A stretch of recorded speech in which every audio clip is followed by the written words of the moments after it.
On poursuit avec un autre sujet qui fâche dans la plaine vosgienne, cette fois la fusion de la petite commune de Rollainville et de Neufchâteau au 1er janvier prochain.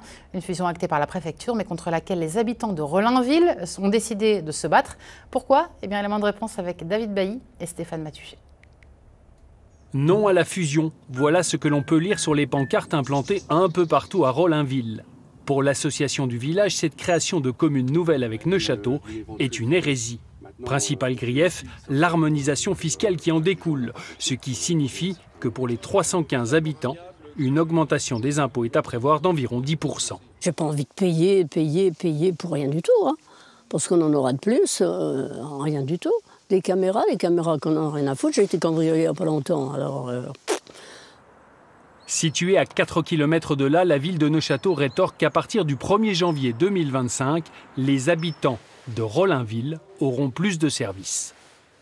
Les familles de Rollainville vont bénéficier des tarifs du périscolaire de Neufchâteau, vont bénéficier de tous les tarifs des néocastriens. Et pour une famille de 4 personnes, qui a 2 enfants qui fréquentent le périscolaire et la cantine, eh bien, ils seront gagnants. Mais les habitants en colère n'en démordent pas. Ils réclament un référendum, une démocratie plus directe. Vous aviez un général de Gaulle, quand il faisait un référendum et qu'il était battu, il démissionnait. Aujourd'hui, on n'a même pas la possibilité de pouvoir nous exprimer au travers d'un référendum. Et de la même manière, si des gens estiment qu'il y a un intérêt pour eux à être rapprochés de la commune de Neufchâteau, il n'y a aucun problème, on admettra la démarche.